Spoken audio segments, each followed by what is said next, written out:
Hey, my name is Jordan Chin, and I'm the composer for Monster Train 2. Today I'm going to talk about how I made the music for Cael, Lord of the Cherubs.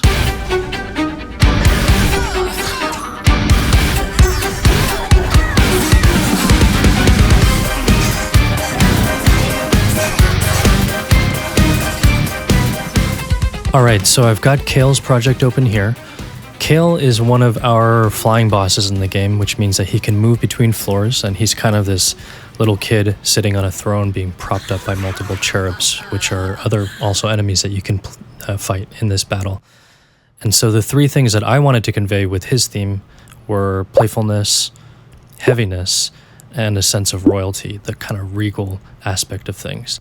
So the first part that I wrote was this part right here, starting with the drums and the bass, which is actually how I wrote quite a bit of this soundtrack.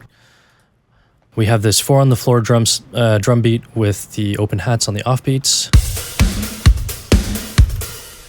bass notes on the quarter notes,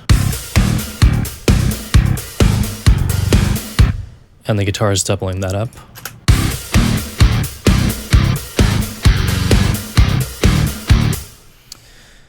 So what we have here is what I'll call kind of one half of the Monster Train 2 sound, which is sort of the band half. The drums, bass, guitar is kind of your standard rock / metal / prog, whatever you want to call it, setup.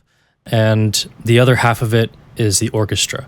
The orchestra is primarily what I used to write the first soundtrack, and so I knew I wanted it to be a part of this sound, but I would say the ratio is roughly 50-50. So as if we didn't have enough with the bass and the guitar, I have the full orchestra staccatos. This is a 2D patch, so it's like all the orchestra playing in unison.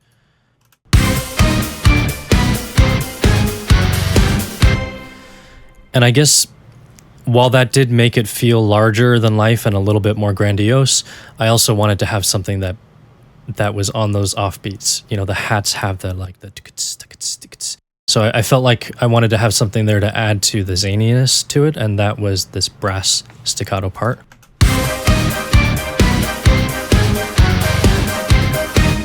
Kind of gives this almost silly playfulness to it, right? Like a court jester, you know, hopping back and forth between one leg. So that was the bulk of it, right? When I got to this point, I was like, I think that's enough. I didn't really want to add too much more to it. I wrote the intro, so I knew I wanted to come in with this, but maybe not right at the intro, at the beginning, so I wrote this intro.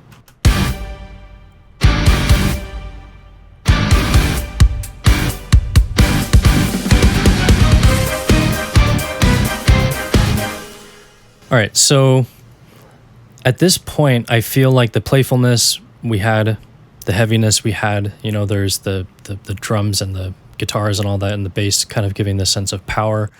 The last thing that I wanted to explore a little bit further was the regal kind of royalty nature of Cael and who he is. And so what I landed on for that was this string quartet, which is very dry, very close mic'd, kind of scratchy to add on top of all of that foundation.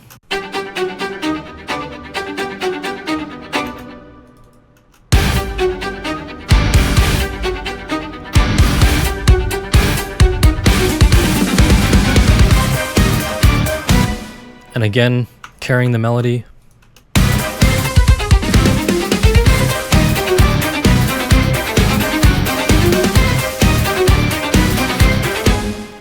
This part right here, to me, is actually what sold the kind of the dance element a little bit further, right? You have this kind of pattern of the it's got like a dancey kind of feel to it. And so I think this is where I decided to just call it done.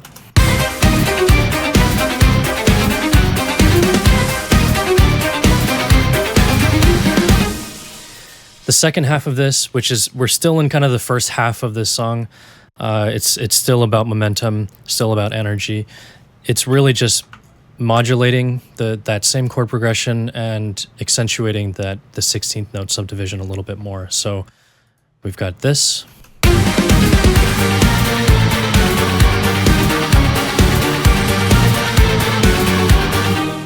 And really, the only difference with this part, the drums are the same, the orchestra the 2D patch and the brass on the offbeats is the same. The only difference with this portion is that the string quartet, the guitars, all that was kind of hammering home that 16th note subdivision, and the melody went to the choir. So the decision to use choir here was inspired by the fact that Cael is Dominion. So if you've played the game, you know there are 3 kind of Titan factions that have all sort of blessed these enemies. Dominion is the one that's got all the green arms and stuff coming out of it. So Cael is that. I felt like a choir fit the theme because it was a little creepy, and there's also this collective sense, which is kind of what the Dominion is about. So you might notice throughout the soundtrack, I use choir and human voices quite a bit for any of the enemies that are Dominion as well. But it just kind of made sense to go here because I think it fit with the almost spooky nature of this song.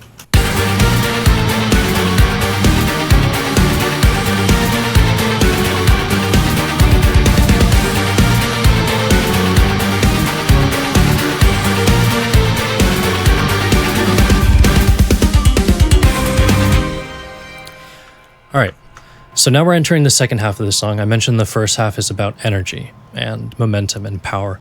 Second half is going to be a little bit more harmonically involved, a little more melody. I wanted to convey, in addition to the playfulness, the heaviness, the regal nature of things, that there is this larger overarching story. It's kind of mysterious. It's fantastical. It's kind of got the sense of wonder, and that's something that's present in the entirety of Monster Train as a franchise, I would say.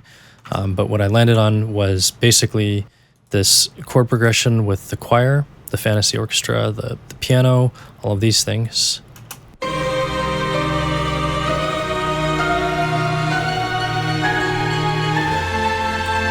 I've got these strings and the guitars keeping that sense of motion, playing these patterns throughout.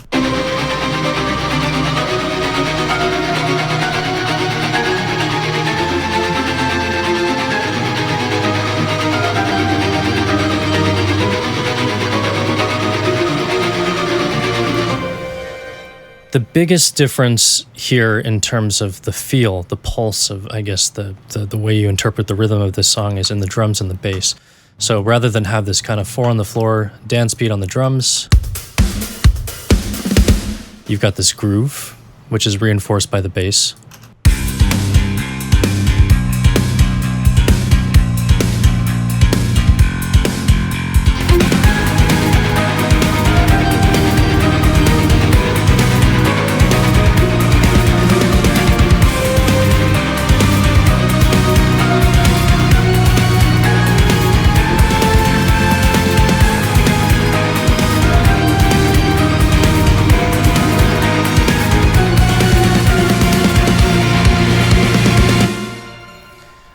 All right, and this takes us to the last piece of this song, very creatively titled Section D1 and D2.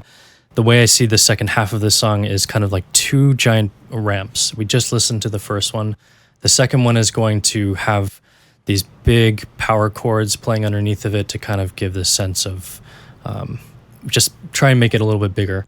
And then the second half of this, the D2, we're going to actually return to the 4 on the floor dance beat just to kind of as a reminder of who we're fighting, as well as to get us back to the beginning, because this is a loop, right? So I needed to figure out how to get things to the loop, and the drums and the rhythm and the way you interpret that is kind of the first thing I tend to think of. So I'll go ahead and play this section.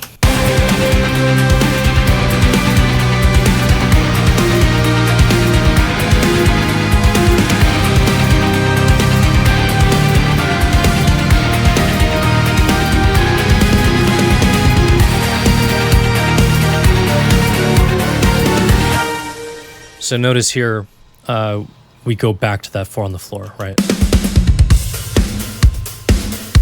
The brass staccato also make a return here to kind of give that same offbeat zaniness.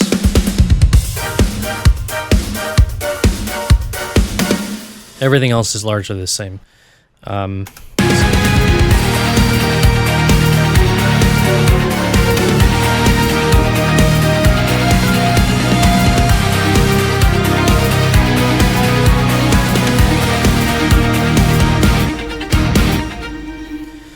Yeah, I would say that this is kind of the culmination, I think, of everything that I hoped that Monster Train 2 soundtrack would be, which is, you've got this power, the sense of energy and movement, but there's also something kind of fantastical about it. And I think that the premise of the game, if you've played the first one, you know that it's the angels. They're coming to freeze over hell, or they already have frozen over hell, and you're trying to reclaim your home.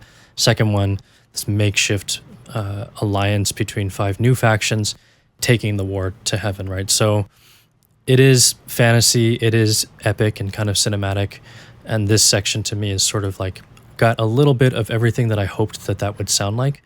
The last little thing that I'll mention here, just purely as a little technique tidbit thing, is I sort of have this poor man's sidechain going on here.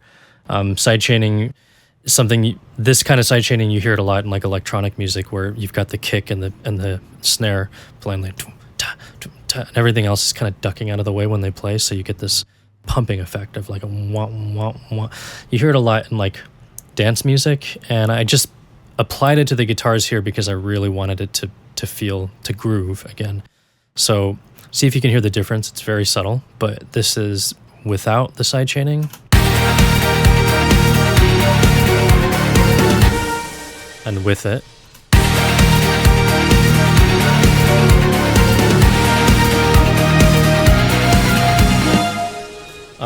Just to give it a little bit more of a bump, right? This is kind of a bop. You do want to nod your head to it. This is not typically how you do sidechaining. I think I just had the idea and had to get it out really quick. But you can sort of see the volume pulsing like this, and every time it dips down is basically where I wanted the kick to thud. We get back to here, and I mentioned we're sort of home free with that 4 on the floor again. This is where it loops back.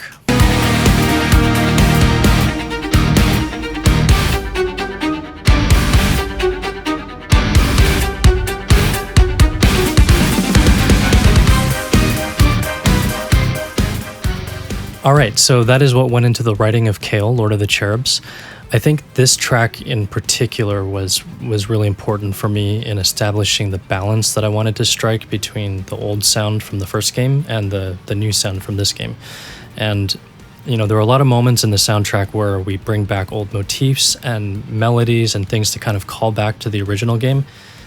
Cael's theme is not one of those. So trying to figure out how to do the same thing sonically, picking the right instrumentation and the way that it was written to help it feel like it was still connected to the world of Monster Train, but offer something completely new at the same time. So thank you for doing a deep dive into the music of Monster Train 2 with me, and I hope to see you in the next one.